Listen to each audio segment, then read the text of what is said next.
Tadi memang disampaikan oleh Pak Menteri, even kita UHC kita sudah 98%, tapi akses masyarakat kita kepada pelayanan kesehatan itu masih rendah, masih sekitar 50-60%.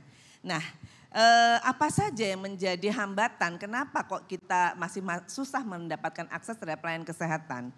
Mungkin juga disebabkan karena akses terhadap obat-obatan, alat kesehatan, tentunya di layanan kesehatan itu juga masih kurang. Meskipun kita sudah didukung oleh 248 industri farmasi dan 812 industri alat kesehatan, tapi ini masih kalau kita melihat tadi gap alat kesehatan yang ada di Indonesia masih hanya 30% yang dapat kita produksi di dalam negeri. Dan hanya 50% dari seluruh alat kesehatan yang beredar di dunia ini yang sudah tersedia di Indonesia. Kalau kita bicara sektor ekonomi, kalau kita melihat bahwa kita masih mengalami defisit ya, baik di farma maupun medical devices. Angka ekspor kita jauh lebih kecil daripada angka import kita. Next slide. Nah Bapak Ibu tentunya ini merupakan PR kita meskipun ya kita juga cukup berbangga nih ya capaian ketahanan farmasi dan alkes kita. Juga bersama teman-teman di BPOM ya Pak Taruna bahwa kita sudah mampu memproduksi bahan baku obat. Yang tadi selalu digaung-gaungkan bahwa kita masih bergantung pada produk impor khususnya untuk bahan baku obat ya. Tapi kita saat ini sudah mencapai angka 38 bahan baku, jenis bahan baku yang sudah kita produksi, dikembangkan, kemudian digunakan sampai digunakan oleh industri farmasi. Juga obat-obatan yang lebih tinggi teknologinya seperti produk biologi itu sudah ada 8 dan tadi juga Pak Menteri sudah singgung bahwa terkait dengan produk plasma fraksionasi yang tadi beliau sampaikan bahwa tantenya meninggal karena tidak mendapatkan gamma ras dan sebagainya, kita tidak ingin terulang lagi bahwa kita harus mulai memproduksi di Indonesia. Ya. Vaksin, saat ini di Indonesia kita menjalankan National Immunization Program 14 vaksin rutin untuk anak-anak dengan anggaran setiap tahun yang kita spending untuk vaksin sekitar 4-5 triliun. Jadi kalau kita tidak bisa memproduksi dalam negeri ya ini merupakan suatu lost opportunity buat perkembangan industri farmasi kita. Kemudian bahan baku fitofarmaka, kemudian juga radiofarmaka untuk mendukung kedokteran teranostik kita juga sudah mampu memproduksi dan tadi sudah disampaikan 491 jenis alat kesehatan meskipun itu baru 30%. Tadi saya dibisikin Pak Taruna, baru 30% ya Bu? Iya Pak, PR saya masih panjang gitu ya. Next slide. Oke, nah ini ada strategi dan insentif yang kita buat ya, strategi tentunya suatu pengembangan industri apakah itu pharma, medical device atau manufacturer yang lain tanpa didukung oleh R&D tidak akan maju dan tidak akan sustain. Jadi kita mulai dari hulu, dari R&D kemudian di sisi produksi sampai pasar.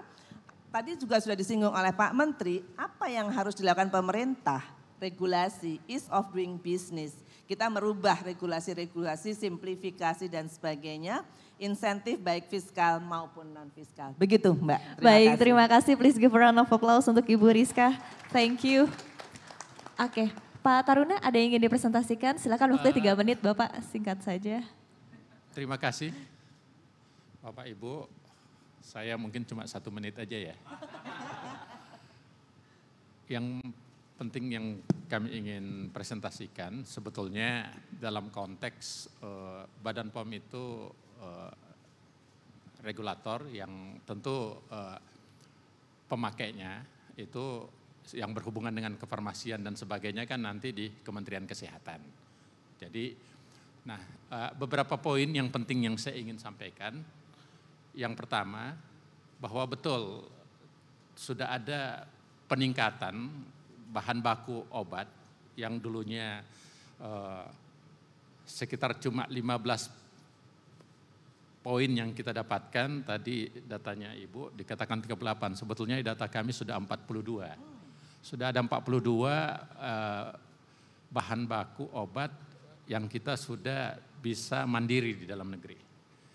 Jadi ada peningkatan yang cukup signifikan dalam setahun ini.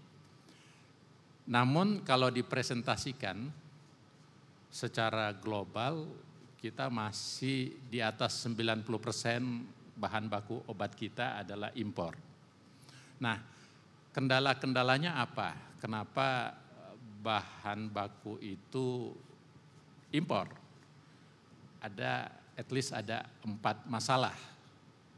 Masalah pertama yang berhubungan dengan ada yang disebut dengan hak intellectual property. Bahan baku obat tentu beda dengan bahan baku kayak makanan, minuman, dan sebagainya. Karena kita tahu riset and development obat itu kan panjang. Itu yang masalah pertama di situ. Bahwa agak rigid untuk menghasilkan raw material itu. At least kita bisa meningkatkan mungkin untuk intermediate pharmaceutical raw materialnya yang kita bisa dapatkan. Yang kedua adalah yang berhubungan dengan kepercayaan para pemilik paten itu untuk mengirim ke Indonesia. Kenapa aspek kepercayaan? Kan masyarakat pebisnis itu tentu ending terakhirnya kan menguntungkan atau tidak. Jadi dia lebih berpikir mungkin lebih bagus saya ekspor ke tempat kamu bahan bakunya dibanding saya produksi di tempat kamu, kan begitu. Itu problem yang kedua. Problem yang ketiga adalah salah satunya yang masuk ke kami yang disebut dengan aspek birokrasi yang begitu panjang. Jadi kalau dia mau berinvestasi, mau mengirim bahan bakunya atau bahkan membuka industrinya di Indonesia untuk menghasilkan bahan baku, terlalu banyak birokrasi yang berpengaruh. Tentu ada di Kementerian Kesehatan, ada di Badan POM, ada di Kementerian Perdagangan dan sebagainya. Dan semuanya membutuhkan waktu. Sehingga rata-rata mereka kalau untuk menghasilkan ingin mendapatkan izin usaha saja itu bisa sampai 1,5 tahun. Itu kan secara bisnis tidak menguntungkan. Itu problem ketiga yaitu persoalan birokrasi yang masih menghambat mereka. Dan yang persoalan keempat adalah kita bicara tentang pangsa pasar. Pangsa pasar mereka kalau dia sudah membuat bahan bakunya di Indonesia, ternyata nanti biayanya jadi besar. Justru bahan baku yang diproduksi di negeri ini lebih mahal dibanding diimpor. Itu 4 hal yang berhubungan kenapa bahan baku obat itu atau bahan dasar obat itu sampai sekarang masih bermasalah. Oleh karena itu, dalam konteks itulah Badan POM menjadi salah satu center point yang berhubungan dengan aspek ini. Kita melakukan beberapa reformasi atau perubahan-perubahan. Yang pertama kita melakukan yang disebut dengan good submission regulatory system. Caranya bagaimana? Itu untuk mempercepat aspek perizinan. Aspek perizinan yang kami telah lakukan, kita sangat bersyukur. Misalnya untuk obat-obat inovatif itu 300 hari kerja dulu, itu berarti tetap 1,5 tahun. Nah kita potong sekarang dengan buat regulasi baru, peraturan Badan POM baru untuk memaksakan tinggal 90 hari kerja, jadi kita potong 210 hari. Itu kita percepat dan kita buktikan kemarin sudah ada 8 yang sebetulnya kita bisa lakukan di bawah 90 hari, ada yang 54 hari dan seterusnya. Jadi kita mencoba melakukan perbaikan. Yang kedua, kalau misalnya obat-obat generik yang di-renew tapi baru di Indonesia itu dulunya 150 hari kerja. Kita potong, kalau bisa cuma 70 hari kerja.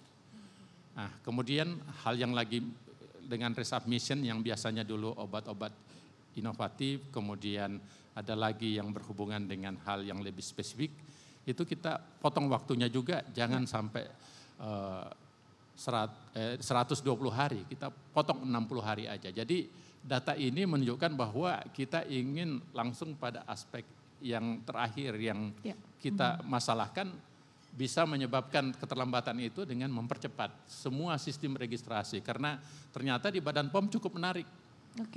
Dari semua yang kita atur itu punya nilai ekonomi 6.000 triliun kontribusinya ke ekonomi nasional. Wow. Bukan 6 triliun tapi 6.000 triliun. Jadi itu saja mungkin nanti kita diskusikan apa-apa aspek yang bisa diselesaikan. Baik, Terima baik. kasih. Baik, terima kasih Pak Taruna, ini juga menjadi pemantik kita ya, karena bisa kita perdalam lagi tadi berkaitan dengan langkah-langkah strategis ya untuk menyelesaikan permasalahan yang ada. Saya akan ke PBID, Pak Dokter silahkan dari perspektif tenaga medis sendiri seperti apa sebetulnya? Ya, terima kasih. Sedikit pengantar 1-2 menit. Jadi untuk menilai kinerja kesehatan suatu bangsa itu sangat mudah sekali untuk menilai, yaitu dengan umur harapan hidup. Kalau umur harapan hidup kita tinggi, maka ketahanan kesehatan, kinerja kesehatannya sangat baik. Indonesia saat ini umur harapan hidupnya ya sekitar 69 sampai 71. Kita menjadi negara yang agak rendah dibanding Vietnam ya sudah 74, apalagi Malaysia, Singapura, Thailand kita termasuk yang rendah. Nah artinya bahwa si kinerja kesehatan kita itu belum optimal. Sudah baik tapi kurang optimal. Karena output umur harapan hidup kita masih rendah. Umur harapan hidup naik maka ekonomi akan meningkat. Kinerja kesehatan ini sangat dipengaruhi oleh 2 hal. Yang pertama adalah sistem kesehatan, yang kedua adalah pembiayaan kesehatan. Pembiayaan kesehatan kita, anggaran kita salah satu negara yang terendah di ASEAN, anggaran kesehatannya. Jadi ini perlu keterlibatan semua pihak agar anggaran kita kesehatan naik.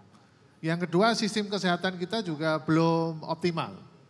Ada promotif, preventif, kuratif, rehabilitatif. Ini harus didukung oleh Vaskes nih.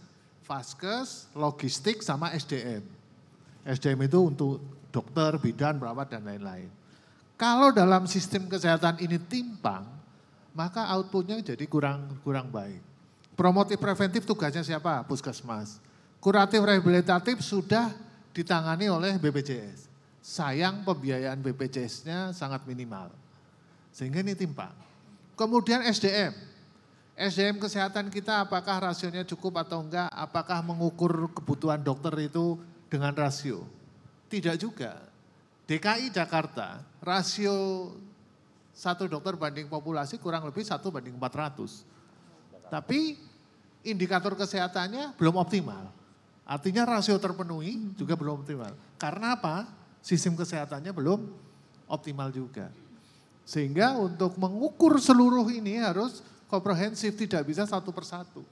Logistik kesehatan, farmasi, alkes, vaksin itu juga harus didukung. Saat ini kita masih terkena pajak. Dan harusnya obat alkes dan vaksin itu tidak terkena pajak. SDM saya kira satu lagi tadi saya nyampaikan, dokter itu learning by doing. Seperti pilot. Semakin jam terbangnya tinggi, maka dia semakin pandai. Saya tanya ibu, seorang dokter kandungan dia melakukan operasi sesar di Indonesia sama dokter kandungan di Singapura, itu banyak mana? Banyak Indonesia. Karena 200 juta. Sisi keterampilan Indonesia pasti lebih pandai. Tapi sayang tidak didukung oleh teknologi yang baik, pembiayaan kurang, sistem yang kurang baik. Jadi intinya kalau mau membangun kesehatan yang baik maka sistem dan pembiayaannya harus baik. Jadi whole ekosistemnya begitu ya. Ekosistemnya seperti itu. Baik, baik. Tadi Jakarta 1 banding 400, kalau di daerah berapa dok perbandingannya? Kenapa? Tadi di Jakarta perbandingan 1 dokter 400 banding 400 pasien. populasi.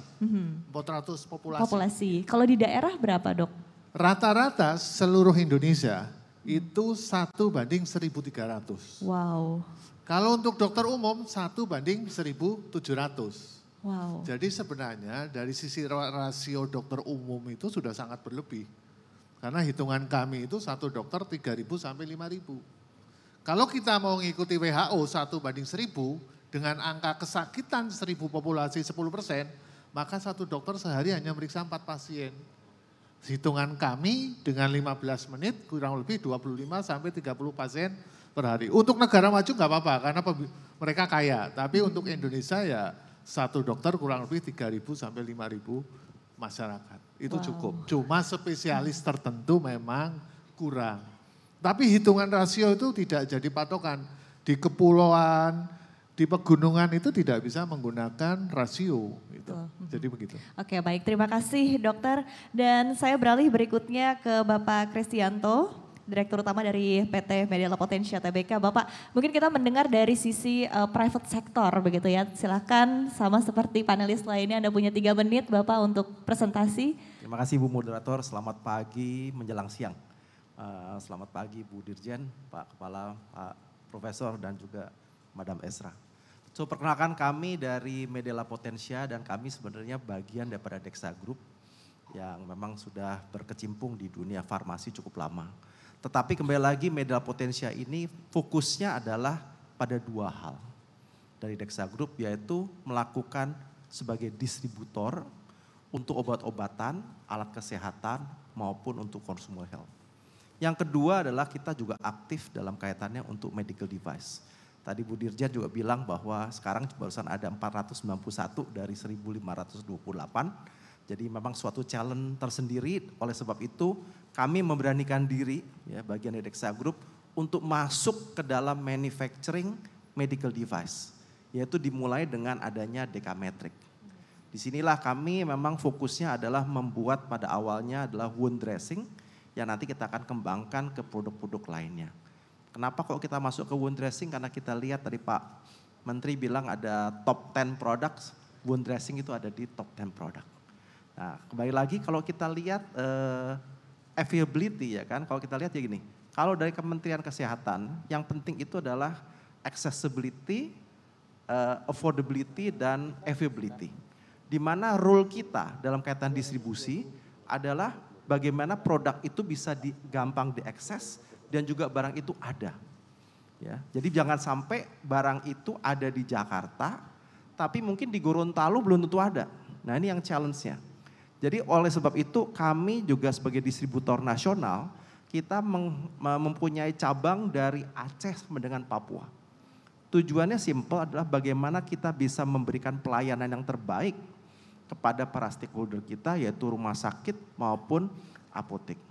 Tujuannya satu adalah bagaimana kalau pasien itu membutuhkan obat, alat kesehatan dan lainnya selalu ada. Memang challenging, Indonesia agak beda dengan Singapura ya yang kecil ya. Tapi Indonesia ini banyak pulau ya kan, mesti memberikan produk ke mana-mana saja ya kan. Jadi sini challenge-nya yang akan kita lakukan dalam kaitannya distributor. Tapi kembali lagi, kita bukan hanya hadir di Indonesia, kami juga memberanikan diri untuk melakukan distribusi obat, medical device, dan juga consumer health di Kamboja. Oh ini wow, ya, kita baik. jalan tersendiri, kita melakukan partner di sana Bu. Ya, di Nigeria belum, bentar lagi. Dan ketiga dalam kaitan yang penting juga adalah availability ini juga penting dalam kaitannya bagaimana online. Karena kalau saya lihat sekarang ini banyak sekali ya anak-anak yang Gen Z ini istilahnya suruh pergi ke apotek tuh agak males gitu ya kan. Jadi mendingan makanya lebih sering mainan jempol. Jempol terus ya kan. Dan oleh sebab ini kita juga memberikan fasilitas bagaimana kita bisa melakukan namanya digital platform untuk pemesanan obat-obatan, resep maupun tidak resep ya kan melalui online. Tapi kembali lagi yakin kita harus mengikuti aturan yang memang sudah dicanangkan oleh Badan POM dan juga Kementerian Kesehatan. Jadi kembali lagi kita khususnya adalah memberikan pelayanan obat-obatan, alat kesehatan dan juga consumer health baik online, offline dan juga kita juga masuk ke dalam manufacturing untuk medical device. Kembali lagi ya kan yang paling penting distribusi juga penting apa? Bagaimana kita bisa mendeliver produk good quality product. Ya, jadi jangan sampai kita bisa bayangkan kalau obat-obatan itu ada yang namanya cold chain ya, disimpannya di 2 sampai 8 derajat Celcius. Kita bisa bayangkan kalau kita ngirim dari Jakarta sampai ke Manado misalnya dan harus tetap dalam temperatur 2 sampai dengan 8 derajat Celcius is a challenging operation. Tapi kita jamin bahwa kita akan menjalankan hal tersebut karena kita juga sudah mengacu kepada WHO ya kan cara distribusi obat yang baik. Terima kasih. Oke, baik. Terima kasih Bapak. Nanti kita akan kulik lebih dalam lagi ya dari private sector ini tantangan-tantangannya dan mungkin kolaborasi yang dibutuhkan lebih kuat lagi. Tapi sebelumnya saya akan beralih next to you, Mrs. Estra. Thank you so much for joining us here. And do you have any presentation? Please proceed. You only have 3 minutes. Is that enough? Terima kasih. Selamat pagi. Maaf, saya bisa sedikit bahasa Indonesia. Please give a round of applause, tepuk tangan. Terima kasih. Saya akan berbicara dalam bahasa Inggris. Baik, silakan. So AstraZeneca is a science-led global pharmaceutical company. We are pushing the boundaries of science, deliver life-changing medicines to drive enduring benefit for patients, society, and the planet.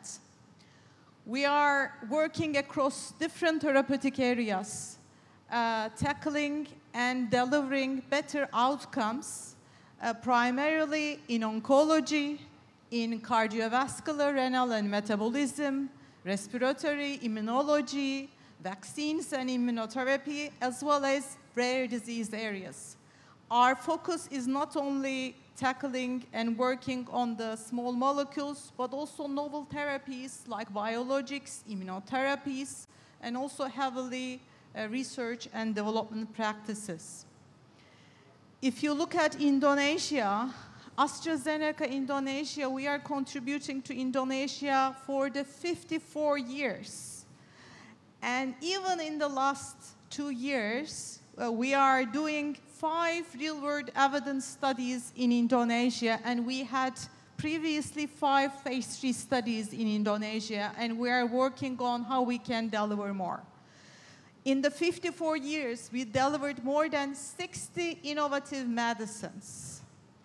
We are also working hand in hand with the government authorities, BPOM, Ministry of Health, how we can strengthen the healthcare ecosystem, contribute and train healthcare professionals primarily in the Puskesmas, non-communicable diseases, and we have so far trained more than 1,000 Puskesmas practitioners on asthma and COPD.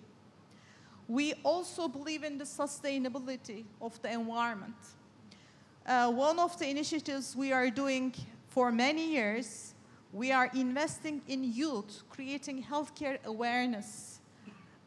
So we so far engage more than 87,000 young health on how they can become healthier, healthcare awareness so that we prevent the diseases. Not only that, we also believe in the connectivity of healthy people, healthy society, but also healthy planet. Because of the environmental problems arising in the global level, we invest in the planet and environmental problems as well. Only in Indonesia, through our AstraZeneca Forest program, we have planted more than 11 million trees around the Citarum River area, contributed to the reforestation.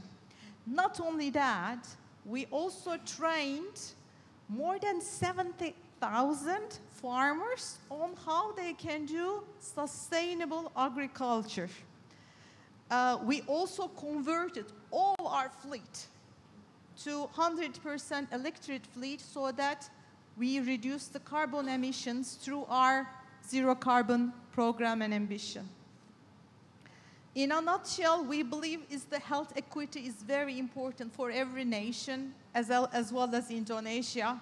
While we are developing innovative medicines, we also truly work in hand how we can make sure we can access to more patients so that we can make a big difference for our health and community. Terima kasih. Terima kasih. Thank you so much. Please give a round of applause. And we're also going to dig deeper on how AstraZeneca contributes in our health system and overall ecosystem in building stronger health system in Indonesia. And I would like to saya akan ke Ibu Rizka. Baik Ibu Rizka, kita akan berbicara mungkin dari sini ya. Kita ada beberapa panelis dari hampir seluruh stakeholder ya yang berkaitan dengan ekosistem kesehatan di Indonesia. Ada dari BPOM, ada dari PBID, ada juga dari private sector. Mungkin kita juga pengen mendengarkan seperti apa sebetulnya orkestrasi yang dilakukan oleh pemerintah, Ibu, khususnya tadi ya di dalam sisi ketersediaan farmasi, alat kesehatan dan juga vaksin di tanah air. Apa mungkin strategi mappingnya dari pemerintah sendiri agar kita bisa bersama-sama mencapai sebuah titik tujuan growth yang lebih tinggi lagi dan akses terhadap hal-hal tersebut ke masyarakat yang juga lebih besar dan lebih berdampak lagi. Ya, terima kasih. Kalau ditanyakan strateginya, tentunya kita harus mengurai dari hulu sampai ke hilir. Dalam suatu industri, apakah itu industri farma, industri medical devices, ataupun industri kesehatan, layanan kesehatan, kita harus mengurai dari hulu sampai ke hilir. Taruhlah di industri farma dan medical devices ini almost similar ya, di mana kita memulai dari R&D, research and development, pengembangannya. Pengembangan how to invent something new ya, sehingga kita bisa memiliki produk-produk inovatif. Seandainya pun kita tidak melakukan suatu invention yang benar-benar inovatif produk, at least kita bisa melakukan pengembangan suatu produk dengan resources yang ada di Indonesia. Nah tadi sudah disampaikan oleh Pak Kepala BPOM bahwa kita tergantung pada bahan baku obat. Ini satu cerita yang kira-kira mungkin sudah lebih dari 10 tahun selalu digaung-gaungkan ya. Bahwa ketergantungan Indonesia akan bahan baku obat. Tentunya permasalahan menguraikan ketergantungan bahan baku obat ini tidak bisa hanya kita melihat just membuat saja, tapi ada beberapa variabel yang harus kita perhatikan, misalnya economic of scale, tadi juga sudah disinggung, apakah nanti besar kuantiti yang ada yang dibutuhkan oleh Indonesia, ya, kemudian juga selain itu sustainability-nya. Kemudian juga bagaimana kita membuat itu menjadi suatu produk yang dihilirisasi. Nah ini merupakan suatu rangkaian yang di hulu yang harus kita benahin dulu gitu ya, kita benahin. Nah selain itu juga industri bahan baku ini contohnya saja tahun yang lalu ya, baru tahun yang lalu saya mendapat keluhan nih. Industri metal medical grade di Indonesia hanya satu dan satu pun akan menghentikan produksinya. Padahal kita sudah berupaya untuk memenuhi seluruh kebutuhan alat suntik. Mohon izin Pak Ketua PBID, kalau bisa alat suntik kita ini sudah kualitasnya ekspor Pak. WHO pun sudah memberikan prakualifikasi terhadap alat suntik kita. Jadi sudah tidak zamannya lagi yang dikatakan bahwa jarum suntik kita itu tumpul lah, gampang bocor lah dan sebagainya ya. Tapi ketika kita sedang mengupayakan untuk kemandirian itu, industri hulunya mengalami masalah. Jadi dari hulu sampai ke hilir harus kita di hulunya. Kemudian di sisi produksinya, bagaimana kita meningkatkan kapasitas industri-industri kita baik di farma maupun medical devices, kemampuannya, teknologi terbarunya. Kalau di medical devices itu perkembangan teknologi sangat cepat. Sekarang perkembangan teknologi ke arah robotik, tadi Pak Menteri juga sudah menyinggung ya. Operasi orang lebih suka dilakukan operasi dengan robotik yang less invasif, lebih presisi gitu ya. Jadi perkembangan teknologi itu sangat pesat sehingga kita juga harus meningkatkan kapasitas di sisi produksi. Nah, yang paling akhir adalah hilirisasi dan terakhir di marketnya. Bagaimana juga kita membuat ekosistem marketnya supaya tadi produk-produk dalam negeri bisa terserap. Pasti kan tadi ditanyakan juga kan demandnya gimana Pak Menteri membangun demandnya. Jangan suruh invest terus tanpa ada demand gitu kan. Nah ini yang kita bangun dengan berbagai insentif gitu ya. Berbagai insentif seperti TKDN ya, kita memberikan insentif kepada produk dalam negeri untuk dalam belanja produk dalam belanja APBN. Kita memberikan insentif kepada produk-produk dalam negeri dengan penghitungan nilai TKDN. Kemudian juga terkait dengan di hulu tadi kita memberikan insentif tax, tax allowance, tax holiday dan juga super tax deduction untuk R&D. Nah yang satu lagi yang PR nih kita mesti juga selesaikan bersama-sama adalah terkait dengan tenaga, kemampuan SDM kita. Ya, kemampuan SDM kita untuk reach out dengan teknologi-teknologi terbaru ya. Kalau di pharma dan medical devices saat ini saya sampaikan tadi perkembangan baik di farma, bioteknologi itu sudah menggeser sektor di kimia, chemical product. Ya, kalau di medical devices saat ini teknologi-teknologi robotik, artificial intelligence, di mana kita masih kekurangan tenaga-tenaga. Contohnya saja ketika kita membangun pusat genom di Indonesia, pusat human genome di Indonesia yang kita sebut dengan BGSI ya, Biogenome Science Initiative. Ketika kita mau merunning data tersebut, kita kekurangan tenaga bioinformatics. Kita kekurangan tenaga bioinformatics untuk melakukan analisis data-data primer, sekunder maupun tersier. Nah ini alhamdulillah kemarin Bapak Presiden juga sudah mencanangkan bahwa akan memberikan beasiswa yang besar, bahkan 80% dari porsi beasiswa pemerintah pada kelompok ilmu STEM, Science, Technology, Engineering, dan Math ya. Di mana di dalamnya juga ada biotech, biomedical engineering, kemudian juga bioinformatics.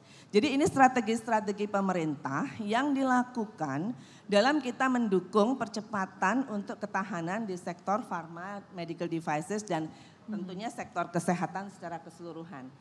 Yang paling penting adalah bagaimana kita membuat regulasi-regulasi untuk ease of doing business. Oke, tadi regulasi-regulasi untuk ease of doing business juga kan berkali-kali ditekankan juga oleh Pak Menteri ya. Sebelum saya berganti ke panelis lainnya, mungkin saya masih ke Ibu Rizka begitu ya. Tadi yang paling sering dikomentari atau yang paling sering menjadi keluhan dari private sector itu seperti apa sih Bu sebetulnya dalam hal ease of doing business? Perizinan yang masih panjang, benar nggak Bu Esra, Pak Kris? Perizinan yang masih panjang, lama, berbelit-belit dan uncertainty. Nah, saya paling sering dengar ini uncertainty ini. Ketidakpastian gitu ya Pak ya, Pak Kris dan Bu Esra ya mohon dikonfirmasi. Kadang-kadang oke, kalau misalnya tadi Pak Taruna sampaikan ya Pak 70 hari kerja atau 90 hari kerja, tapi ada kepastian gitu ya. Kemudian yang jelas persyaratan-persyaratan yang jelas itu yang harus kita bangun, kita buat. Pertama itu, kedua adalah transparansi ya. Nah transparansi itu penting sekali. Ini juga merupakan hal yang sering dikeluhkan juga. Transparansi dalam proses perizinan supaya apa? Supaya kita fair, sama-sama kita membangun bukan hanya kita sebagai regulator tapi juga pelaku usaha sebagai stakeholder kita sama-sama membangun trust ya.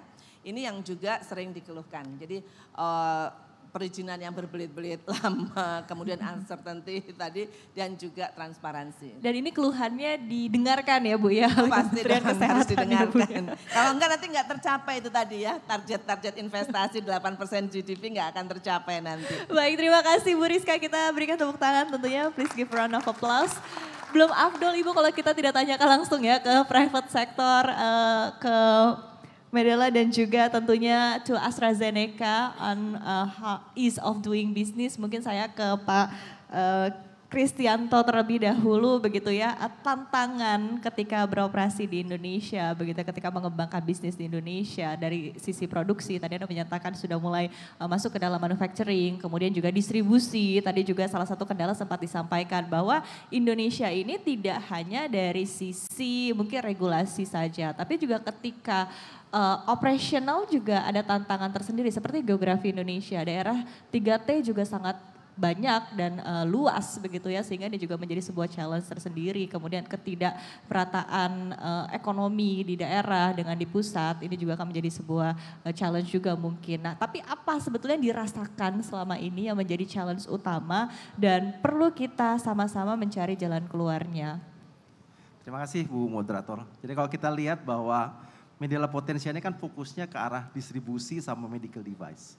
Nah kalau kita bicara dalam kaitan distribusi, the big challenge adalah bagaimana kita bisa mendapatkan forecast yang lebih akurat ya di rumah sakit itu. Memang orang bilang sakit itu kan tidak bisa diprediksi, ya. Tapi paling tidak kita kok bisa mendapatkan data yang lebih mendekati, ya kan. Jadi paling tidak kita bisa memberikan pelayanan dan ketersediaan obat di semua cabang kita tanpa ada kemungkinan shortage atau tidak ada barang. Karena kita bisa bayangkan kalau orang sakit itu kan nggak bisa bilang tunggu 5 hari lagi obatnya datang. Jadi adalah ketersediaan pada saat ini ya kan penting sekali ya. Jadi tapi kembali lagi kami juga beruntung kami dalam kaitannya itu mengetahui memang kesulitan forecasting. Karena forecasting bisa bilang sih bukan suatu kesalahan tapi memang the art. Jadi kita juga menggunakan data-data yang ada sekarang ini dan juga Bu Dirjen kami juga sudah menggunakan AI Bu untuk melakukan yang namanya better forecasting dengan data-data yang historical, dengan data-data yang yang future dan juga keadaan yang ada di real data, bagaimana kita bisa mendapatkan forecasting yang lebih baik lagi. Ya. Yang kedua adalah dalam kaitan medical device memang challenge-nya adalah bagaimana kita bisa membawa partner-partner kita untuk bisa melakukan manufacturing di Indonesia.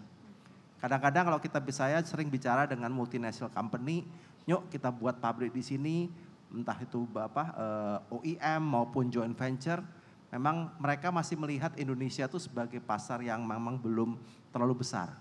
Tetapi kalau saya lihat potensinya sekarang ini mulai, ya. Kalau kita lihat pada zaman COVID 2020, masker aja bisa dibilang mesti import. Tapi kalau sekarang masker sudah self-sufficient, ya. Dan lain-lainnya, ya kan. Jadi kalau saya lihat progressingnya adalah membaik, ya. Dan saya harapkan juga ke depannya dengan ada regulasi yang lebih pro bisnis, saya yakin perkembangan industri alat kesehatan, distribusi maupun farmasi, saya yakin akan jauh lebih baik lagi. Terima kasih. Baik sedikit Pak Kris ya melanjutkan dari sisi demand. Tadi saya tanyakan juga ke Pak Menteri begitu kan. Tadi Pak Menteri ekspektasi bahwa akan terus banyak investasi di industri kesehatan. Nah tadi kan pertanyaannya demandnya ada atau tidak begitu kan. Nah yang dirasakan oleh pelaku industri demand apakah memang ada growth yang signifikan? Artinya ketika pelaku usaha ini akan berinvestasi lebih ini juga akan disambut dengan baik ya tentunya dengan permintaan atau demand. Kalau kita lihat data-data sampai dengan tahun 2024, memang pertumbuhan itu seperti yang Pak Menteri sampaikan antara 8 sampai dengan 11%. Kita rasakan itu. Tetapi memang kalau kita lihat dalam kaitannya semester 1 2025, memang kalau saya lihat ada sedikit slowing down. Ya, slowing down itu kita lihat sekali ya kan. Terutama dalam pembelian medical device, di mana yang mestinya belinya sekarang mulai dimundurkan, ya mungkin karena budget cut ya Bu Dirjen. Jadi ini yang saya lihat ya kan, tetapi bukan berarti mengurangi servis ya, satu. Dan kedua yang saya lihat juga terjadi pengurangan yang namanya inventory level di rumah sakit pemerintah. Ya, saya bisa mengerti karena kalau terlalu tinggi pun itu juga membahayakan kemungkinan istilahnya expired dan lain-lainnya. Jadi memang terjadi istilahnya transformasi ya kan, dan kami siap ya untuk mendukung kemandirian ini dalam kaitannya baik itu obat-obatan, alat kesehatan dan lainnya. Kembali lagi yang penting adalah bagaimana kita bisa memberikan servis atau pendistribusian obat-obatan, alat kesehatan ke seluruh Indonesia dengan lebih baik. Oke, baik. Terima kasih Bapak. Okay, moving on to the next question. So one of the key challenges that we are facing right now is research and development, as Bu Rizka and Pak Taruna said before. So what are concrete contributions has AstraZeneca made to support local capabilities, especially in terms of clinical trials, research, and technology transfer? So AstraZeneca is one of the biggest global biopharmaceuticals, and we have enormous pipeline. We have one of the biggest pipeline, especially in oncology, in cardiovascular diseases. Even after the acquisition of Alexion, we also have growing pipeline in rare disease. So we are trying to bring as much as clinical studies to Indonesia. We had historically 5 clinical studies in Indonesia across different therapy areas in gastrointestinal diseases, in cardiovascular diseases, as well as different therapy areas. In the last 2 years, we also invest a lot in the real-world evidence because there is a lot of data gaps. What are the true barriers in the healthcare ecosystem, particular areas in diagnostics, so that we find solutions and work together?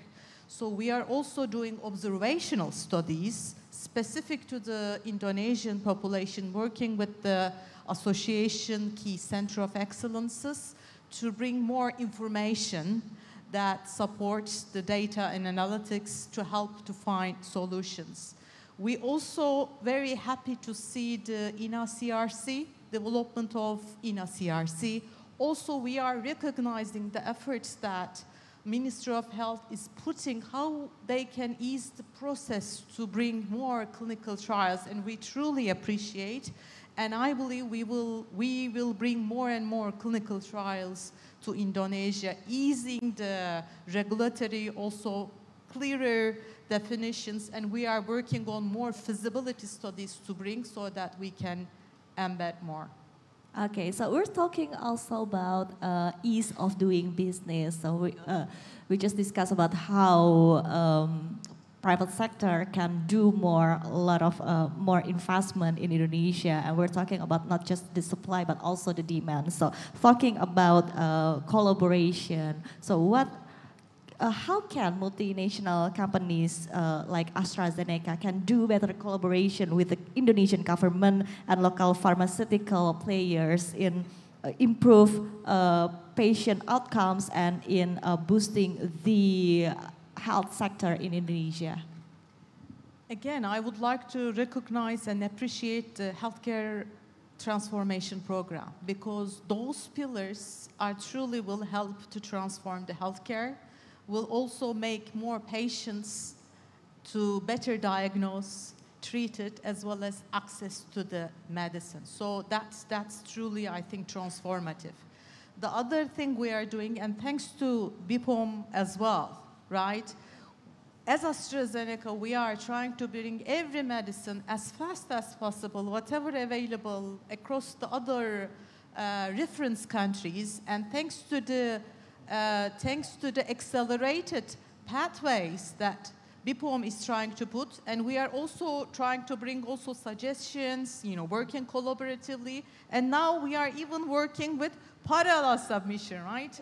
How we can make parallel submission to the similar to, for example, some countries like Australia, to make sure that we can accelerate further. Also, one is how we can make those medicines, innovative medicines, as fast as possible to Indonesia. The second pillar, how we can make sure access to those medicines as fast as possible. So we are also doing the cost effectiveness studies, whatever the requirements based on the regulations, to make sure that we bring those innovative medicines to Indonesia, prove that our medications provide better outcomes by evidence on the conventional therapies that is available use, so that we impact the lives, we impact healthier people, and we believe also healthier people meaning healthier economics. That will also fuel the growth of Indonesia. Okay, thank you so much, very appreciated. Baik, kita berikan apresiasi dulu untuk narasumber kita, dan Ibu Rizka harus melanjutkan untuk tugas selanjutnya. Terima kasih Ibu. Ada mungkin terakhir yang ingin disampaikan atau memang sudah buru-buru? Oke, baik. Baik, kita berikan apresiasi, terima kasih untuk Ibu Rizka sudah bergabung, dan saat ini ada tugas lainnya. Terima kasih Ibu tentunya. Baik. Kita akan melanjutkan sesi diskusi, mungkin sekali lagi ya saya akan tanyakan ke dua narasumber kita sebelum kita membuka sesi Q&A atau question and answer. Baik, saya akan ke Pak Dokter dulu ya, Dokter Slamet. Nah mungkin tadi apa yang bisa diimprove juga kan, tadi dari private sector kita sudah sedikit gali dari sisi ease of doing business, dari sisi apa yang perlu kita improve begitu, dari dari mungkin tenaga medis sendiri apa yang bisa menjadi masukan-masukan juga kepada pemerintah dan kita bersama begitu sebagai kesatuan untuk stakeholder untuk bisa meningkatkan sistem kesehatan kita lebih baik lagi. Terima kasih. Sebenarnya ini kan satu rangkaian ya. Sangat gampang sekali untuk meningkatkan belanja kesehatan. Karena belanja kesehatan kita kan salah satu terendah di ASEAN. Misalnya tadi Pak Menkes sudah menyebut salah satu belanja kesehatan unsurnya misalnya BPJS. BPJS sekarang sampai 165 triliun misalnya kan, 165 triliun. Hitungan ID itu pembiayaan 165 triliun itu pada taraf 50 sampai 60% dari real cost gitu loh. Andekan itu ditingkatkan menjadi 200 atau 300 triliun kan otomatis marketnya jadi ada. Obat, alkes, termasuk tenaga medisnya juga akan meningkat. Jadi unsur pembiayaan anggaran dari pemerintah itu sangat menentukan sekali, termasuk dengan SDM kesehatan. Mau kita, tadi disampaikan Bu Dirjen, kita bisa produksi bahan baku itu kan hanya ngambil dari impor. Kalau belanja kesehatannya hanya segitu-segitu aja ya segitu. Hanya ngambil yang tadinya impor, kita tidak usah impor. Intinya adalah bahwa membangun kesehatan ini akan baik kalau sistem kita akan baik dan pembiayaan baik. Jadi kami nilai kalau kan promotif, preventif, kuratif, rehabilitatif. Kuratif, rehabilitatif itu ditangani oleh BPJS. Ini akan baik kalau BPJS-nya sehat. Sehat itu adalah pembiayaannya akan baik. Gitu. Katakanlah sekarang pembiayaan BPJS hanya sekitar ya 50-60% dari real cost ya harus ditingkatkan. Paling enggak mendekati 80%. Kalau urusan SDM yang lain itu ngikut semua, ngikut dari pembiayaan. Gitu. Akan tetapi walaupun anggaran kesehatan kita besar, kalau alokasinya tidak tepat juga tidak baik juga. Sehingga intinya kami berpendapat pemerintah harus all out membuat sistem yang baik tadi, promotif, preventif, kuratif, rehabilitatif, ditunjang oleh SDM yang baik, jumlah dokter harus cukup, distribusinya baik, kemudian logistik juga sama, obat, alkes, kalau bisa jangan dikenain pajak, kan begitu kan. Ada insentif pajak untuk alkes-alkes yang sudah bisa diproduksi di dalam negeri, kan gitu. Kalau ekosistem ini baik, ya akhirnya baik. Outputnya apa? Umur harapan hidup kita paling tidak di atas 75 lah. Baik. Sekarang kan kita ya sama Vietnam kalah. Vietnam 74, kita 71. Mau kita keluar-keluar kesehatan kita bagus, kalau outputnya umur harapan hidup kita pendek, artinya kita kurang sehat. Human Development Index kita akan rankingnya ranking bawah. Baik, Jadi baik. Tadi ada permintaan juga dari Pak Menteri kan bahwa semuanya harus efektif dan efisien. Tadi perumpamannya seperti di restoran begitu ya dokter ya. Nah siapa menurut Anda yang bertanggung jawab? Apakah memang artinya kita memiliki peran masing-masing, memiliki tanggung jawab masing-masing untuk bisa memperbaiki sistem masing-masing begitu? Ataukah memang bertumpu kepada pemerintah, artinya memang ekspektasinya adalah harapan dari komando begitu dari pemerintah seperti apa dok? Ya yang bertanggung jawab tentunya pemerintah dan masyarakat ya. Cuma masyarakat ini kan tergantung pemerintah terkait dengan regulasi. Tadi Bu Dirjen mengatakan sulitnya perizinan di Indonesia, tidak hanya perusahaan farmasi, bikin klinik, bikin rumah sakit itu susahnya setengah mati juga. Sudah jadi mau kerjasama dengan BPJS susah juga. Jadi ini sebuah sistem yang harus diperbaiki dan pemerintah bertanggung jawab untuk menyusun sistem ini gitu loh. Bagaimana misalnya sebuah puskesmas dia harus fokus pada promotif preventif, sehingga klinik akan berkembang. Sektor swasta tadi saya apresiasi kepada Pak Menkes, sektor swasta harus berkembang. Gitu. Jangan sampai pemerintah juga ikut berbisnis, mohon maaf ya di bidang kesehatan. Harus didorong sektor swasta untuk berkembang di bidang kesehatan. Intinya apa? Pemerintah harus mengeluarkan pembiayaan yang cukup. Kalau tidak bisa 15% dari anggaran kesehatan, ya 10% lah lumayan. Baik, baik. Sekarang kan 5, sekian persen. Ya. Ya kita malu lah dengan, kalau nggak salah nih, saya perlu koreksi, hanya 130-an dolar per kapita ya. Ya. Sedangkan negara tetangga sudah ribuan. Seperti itu. Iya, tadi Pak Menteri tadi menyampaikan 140 dolar per kapita kita. Singapura lebih dari 3.900 dolar per kapita. Jadi memang jauh sekali gitu ya. Tadi perbedaan belanja kesehatan kita dan tadi yang perlu di-improve dan perlu ditingkatkan. Terima kasih dokter, dan saya ke Pak Taruna. Pak Taruna ini mungkin menanggapi juga ya dari narasumber lainnya. Mungkin Anda juga punya perspektif yang ingin didengarkan tentunya dan ingin dibahas bersama seperti apa.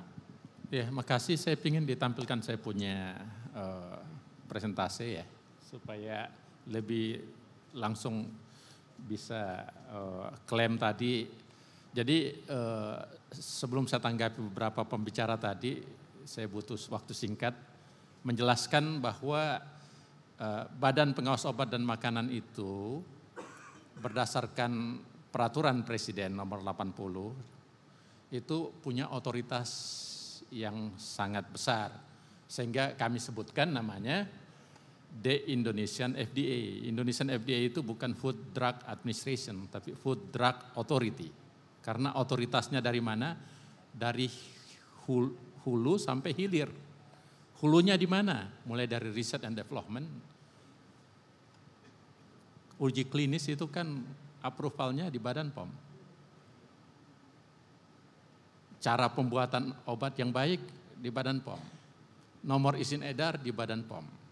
Distributor Badan POM, impor ekspor Badan POM, terakhir pos marketingnya juga ada.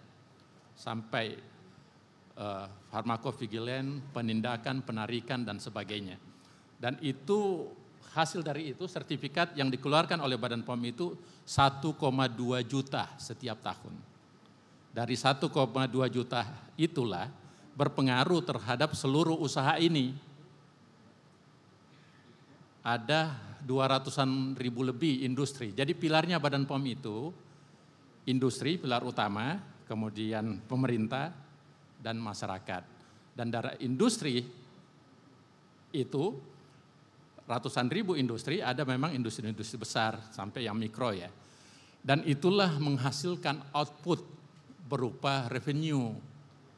Ada satu perusahaan industri makanan itu yang bisa punya untung setiap tahun hampir 200 triliun. Perusahaan farmasi tidak terlalu banyak sebetulnya untungnya, 15 triliun, ada yang 30 triliun, saya tahu semuanya karena salah satu hal waktu saya industri ini saya panggil ke Badan POM, saya tanya berapa revenue-mu? Ya, Bapak ini saya tahu, setelah saya naik ke saya berapa. Nah total dari semua keuntungan itulah yang jumlahnya hampir 6.000 triliun. Kontribusinya ke negara, output dampak dari surat-surat yang kami keluarkan. Oleh karena itu saya langsung jawab tadi pertanyaannya yang berhubungan dengan sertifikasi, registrasi dan sebagainya itu. Kalau kita hambat dia di situ, misalnya dia keluarkan untuk nomor izin edarnya sampai 1,5 tahun, habis bisnisnya, tidak bisa dia dapat untung. Makanya Badan POM sudah bertekad motongnya dari 300 hari kerja menjadi 90 hari kerja. Diskonnya berapa Ibu? How much we discount for you? 210 days. Itu hari kerjanya aja, berarti 70% waktunya kita hambat untuk memaksakan your business can work in this country. Yang generik biasanya cuma 150 hari, kita potong tinggal 70 hari. Bahkan yang kosmetik kami potong. Dari dulunya 3 bulan tinggal 2 minggu. Itu dari prosedurnya atau dari manpowernya juga ditingkatkan secara internal? Daripada proses submisinya. Oke. Jadi ini penting karena sertifikasi bermanifestasi terhadap bisnis. Dan Badan POM sudah kita sangat betul-betul melihat 6.000 triliun, anggaran belanja negara kita cuma 3.400 triliun. Tapi kontribusi kita tentu hampir sekitar 30% dari GDP kita. GDP kita kan 18.000 triliun dan saya kira mulai dari anak itu dalam kandungan sampai masuk ke kuburan itu butuh badan POM. Butuhnya apa? Kalau dia sehat butuh obat, kalau dia sehat butuh makanan kan, suplemen dan sebagainya. Mau cantik butuh kosmetik, mau masuk ke kuburan juga kan butuh kosmetik juga minimal. Jadi kita punya peran yang cukup signifikan dan kita bertekad. Kami bertekad sebagai pemerintah, sebagai regulator, kita betul-betul pingin membantu dunia usaha untuk bisa mencapai 8% itu. Dan kita sudah buktikan dalam waktu kurang dari 1 tahun kepemimpinan kita. Tadi bahan baku misalnya dari 15 sudah 42. Dari masa kerja yang sertifikasi yang begitu lama kita percepat, kita potong. Karena itu menjadi tekad kami. Jadi balik kepada yang lebih spesifik tentang obat, pasar farmasi juga itu penting saya kira. Sebagian dari otoritas yang kita miliki bahwa bukan hanya kemandirian pangan yang perlu, kemandirian farmasi, obat itu penting. Contohnya kalau misalnya seperti sekarang masih 90%, lebih 90% kita punya bahan baku impor, tiba-tiba kita konflik dengan negara yang mengimpor, mayoritas kita itu impornya dari India, dari Cina, dari Eropa itu dari Belanda, dan dari Jerman, dan dari Amerika. Nah kalau kita impor ini terlalu besar, 90% lebih, dia konflik, dia blok itu banyak orang yang kehilangan. Contohnya misalnya, yang paling sensitif itu perhubungan tentang garam farmasi. Hampir itu kita punya masalah besar tentang garam farmasi. Tetapi garam farmasi tadi kita mencoba bagaimana bisa diproduksi dalam negeri sendiri. Kalau tidak kan banyak orang yang kehilangan nyawa.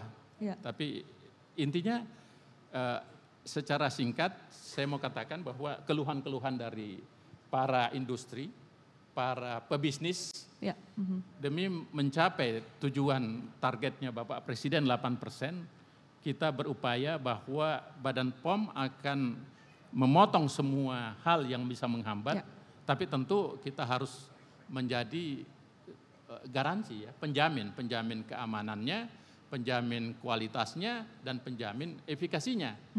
Oleh karena itu kita tidak mungkin turunkan standarnya. Badan POM tidak mau menurunkan standar, hanya gara-gara 8% kita mau percepat walaupun tidak memenuhi syarat. Tidak mungkin, kita pertegas di situ, kita pastikan.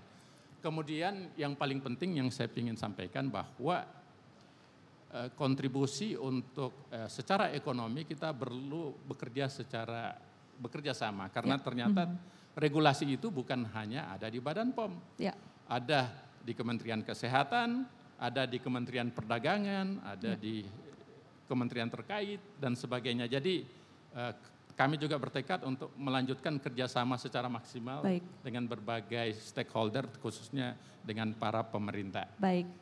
Jadi inilah komitmen ya dari BPOM ya Bapak. Hanya ada satu statement yang paling penting, kita saatnya saya kira meyakini bahwa kemandirian obat itu adalah bagian dari ketahanan nasional. Dan ini belum kita empor-emporkan ya. Jadi mumpung saya mempromosikan, bukan promosikan lembaga saya ingin mempromosikan bahwa kemandirian obat itu menjadi kebutuhan dan bagian dari ketahanan nasional kita. Saya kira itu. Makasih. Baik, terima kasih. Kita berikan tepuk tangan. Bapak Ibu mohon maaf karena keterbatasan waktu, jadi kita tidak akan buka sesi tanya jawab. Kita akan masuk ke dalam beberapa pertanyaan terakhir dan juga closing statement dari para narasumber kita. Baik, mungkin satu persatu saya akan mulai dari Pak Taruna terlebih dahulu. Closing statement mungkin boleh singkat saja Bapak sebelum kita mungkin beralih ke narasumber lainnya. Closing singkat saya bahwa Badan POM sebagai lembaga negara yang ingin memperkuat ketahanan kesehatan nasional kita, tentu punya tekad yang besar karena salah satu stakeholder atau pilar kita yang sangat penting yaitu industri. Badan POM akan berjuang untuk bagaimana menumbuhkan industri kesehatan di tanah air. Baik, terima kasih. Kita berikan apresiasi yang luar biasa untuk BPOM dan juga komitmennya ya untuk bersama-sama bisa memajukan sektor kesehatan di tanah air. Dari Dokter Slamet silakan dari PBID seperti apa Bapak? Terima kasih. Ini mumpung ada Pak Sekjen Kemenkes nih. Jadi menghimbau kepada Kemenkes untuk mengembalikan fungsi puskesmas menjadi promotif preventif. Tidak mungkin akan mengembalikan fungsi promotif preventif kalau 85% peserta JKN ada di puskesmas. Jadi sekarang puskesmas itu sebagai klinik raksasa untuk melayani. Sehingga tugas-tugas promotif preventif tidak optimal. Yang kedua, memberikan porsi anggaran khusus untuk promotif preventif Pak Sekjen ini agar lebih besar. Sehingga anggaran UKM itu lebih besar sehingga akan baik. Yang kedua, untuk kuratif rehabilitatif mohon BPJS nih. Jadi sudah lama tarif BPJS itu tidak naik. Rumah sakit pasti sangat menunggu-nunggu, klinik sangat menunggu-nunggu dengan menaikkan tarif BPJS itu akan memberikan dampak yang signifikan untuk tenaga medis, untuk pelayanan terhadap masyarakat, termasuk obat, alkes dan lain-lain. Yang ketiga kepada Presiden agar anggaran kesehatan kita dinaikkan. Paling enggak 10% lah.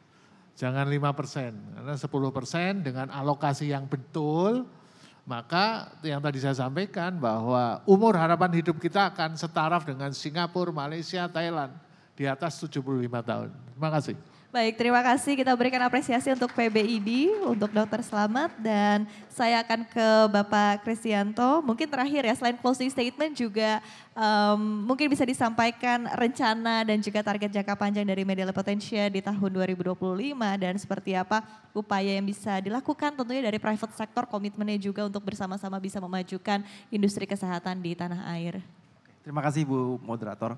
Jadi PT Medela Potentia kami itu berkomitmen untuk bagaimana kita bisa memberikan pelayanan yang terbaik kepada seluruh stakeholder, baik itu rumah sakit, apotek, toko obat, terutama dalam hal kepentingan daripada pasien. Kami sudah punya 35 kantor cabang di mana setiap kantor cabang kami juga mempunyai warehouse sendiri. Nah, kembali lagi bagaimana kita bisa meningkatkan existence dari produk-produk tersebut lebih cepat lagi pendistribusiannya. Kembali lagi terima kasih atas support dari Badan POM, Pak Taruna, dalam kaitannya memberikan CDOB dengan cepat Pak sekarang. Tetapi kembali lagi kami komitmen bukan hanya offline, tetapi kami juga berkeinginan bagaimana online itu bisa kedepannya bisa lebih hidup lagi. Karena interkoneksinya itu sekarang internet sudah luar biasa, bagaimana online ini bisa menjadi suatu pilar pertumbuhan untuk kesehatan di Indonesia. Terima kasih. Baik, terima kasih. Kita berikan tepuk tangan tentunya.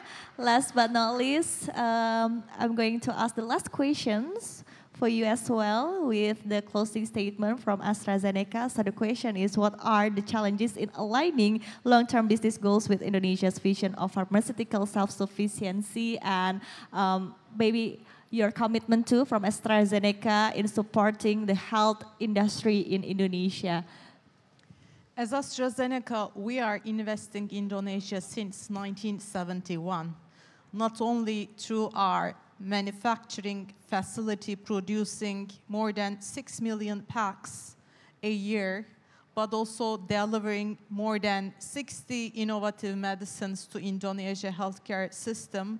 But also we are working tremendously on the healthcare ecosystem building, educating the physicians, contributing to the diagnosis through various education programs, but also contributing to the sustainability agenda of the country. So we will continue to work on that. And very pleased to see with President Prabowo seeing the healthcare as a priority, not only as an expense, but also contributing to the economic growth. Because we also believe healthier people, healthier societies, healthier economies. And we are going to work with the BPOM, Ministry of Health, to make sure that we align on those priorities and continue to deliver the best for Indonesian healthcare.